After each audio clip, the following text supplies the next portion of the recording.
Kira-kira 100 tahun yang lalu, uang atau money itu belum dipuja seperti saat ini. Uang belum didewakan seperti sekarang. Atau dengan kalimat lain, uang itu baru 100 tahun dipuja bagaikan dewa. Kalau emas, ya memang iya dari dulu memang dipuja sebagai simbol kemakmuran dan alat tukar terpercaya. Kembali ke uang. Uang itu hanya greasing the transaction, atau uang itu hanya pelumas transaksi. Uang itu hanya pelancar pertukaran. Itu adalah istilah 100 tahun yang lalu, yaitu sebelum Great Depression tahun 1931. Setelah Great Depression tahun 1931, muncullah teori ekonomi baru. Teori ekonomi dari Milton Friedman, Friedrich Hayek, Ludwig von Mises. Kemudian dikatakan bahwa sejak tahun 1931 ke sana ke belakang adalah teori Adam Smith mati. Jadi teori Adam Smith mati. Kemudian sejak Perang Dunia Kedua usai, zaman ekonom penggagas Bretton Woods Conference, John Maynard Keynes berkuasa. Ini adalah zaman Keynesian. Dalam zaman Keynesian, kata inflasi dan central bank adalah kuncinya. Uang menjadi harta sejajar emas. Walau faktanya pada kertas tertulis angka 50.000 dan lembaran 100.000, nilai kertasnya sama, nilai intrinsiknya sama. Tapi kok beda ya untuk ditransaksikannya? Itulah arti uang sekarang. Memiliki uang menjadi Tuhan tersendiri. Uang menjadi dipuja, uang bahkan disembah. Namun ada fakta baru. Di tahun 2008 ketika subprime mortgage terjadi, hancurlah bank, hancurlah raja uang, mitranya Federal Reserve. Maka dengan lantang kita seharusnya berani mengatakan Keynesian is dead, atau Keynesian sudah mati. Teori Keynesian usang.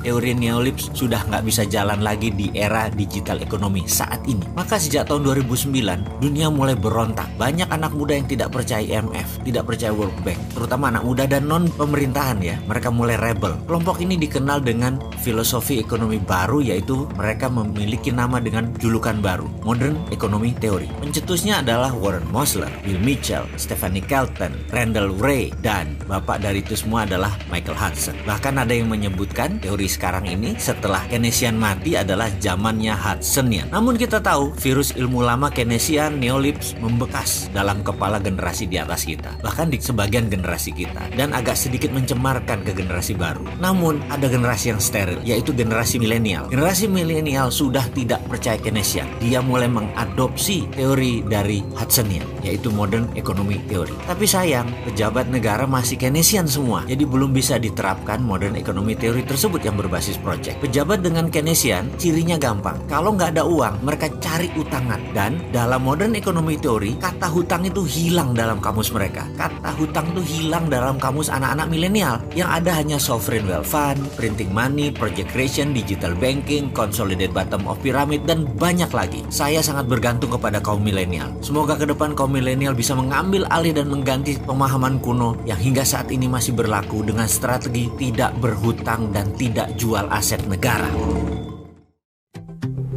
Hai, kamu tahu nggak sih? Pakai Dinaran, kalian bisa beli emas dengan biaya 10.000 aja loh. Kamu bisa transaksi emas dengan sistem digital jauh lebih mudah. Beli emas, belanjakan emas, ambil emas, beri atau transaksi emas bisa dimanapun kalian lakukan. Selain itu, rupiahmu jauh lebih aman dengan underlying emas tanpa takut berkurang dan cenderung naik setiap waktunya. Di Dinaran, setiap rupiahmu bernilai emas. Jadi, download Dinaran sekarang juga.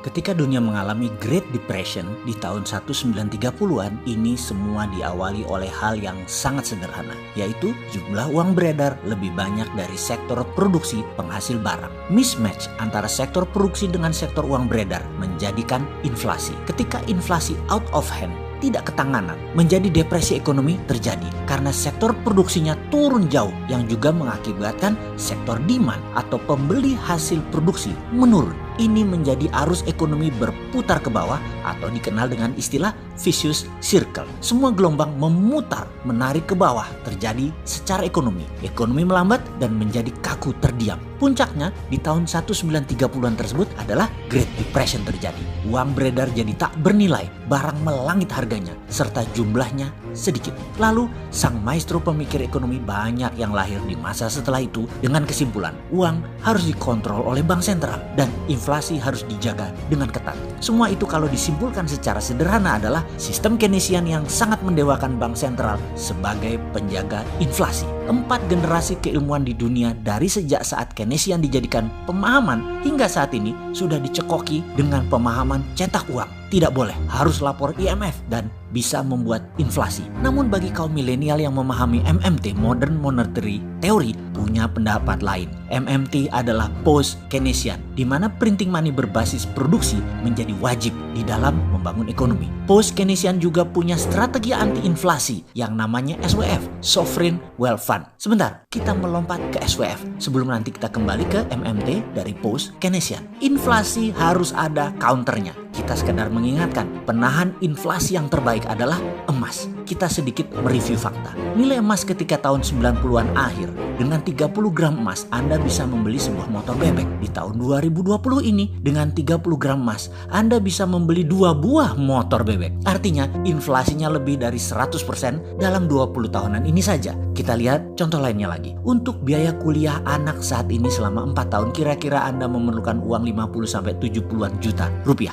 Termasuk biaya kos, biaya makan, pulsa, transportasi, dan biaya lainnya. Kira-kira senilai 70 gram emas. 5 tahun lagi, berapa biaya kuliah 4 tahun seorang anak? Sama, 70 gram emas. 10 tahun lagi, berapa biaya kuliah 4 tahun? Sama, 70 gram emas. 20 tahun lagi, berapa biaya kuliah anak Anda? Jawabannya sama, 70 gram emas. Gramasi emasnya sama. Nilainya mungkin 5 tahun lagi 100 juta itu nilainya untuk biaya kuliah 4 tahun. 10 tahun lagi biayanya bisa 140 juta selama 4 tahun. Dan 20 tahun lagi mungkin sudah 250 juta biaya 4 tahun kuliahnya. Itulah hantu inflasi. Karena itu Dinaran.id hadir untuk Anda. Bersama Dinaran, rupiah Anda back by gold. Rupiah Anda di backup dengan emas. Setiap naik turunnya nilai emas, rupiah Anda bergerak. Namun gramasi beratnya emas tetap.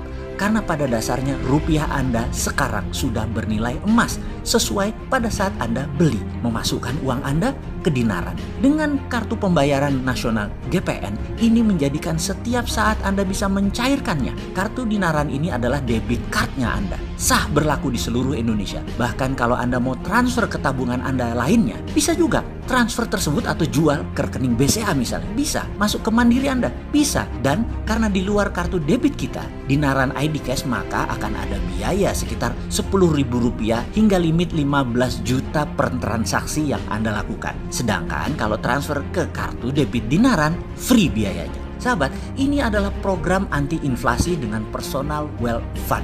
Bersama Dinaran Debit, rupiah Anda back by gold. Inilah terobosan bagi sahabat semua. Produk ini asli milik putra bangsa Indonesia yang memilih berjuang membebaskan inflasi serta membuat rupiah pribadi Anda menjadi berdaulat. Selamat bergabung di Dinaran.id.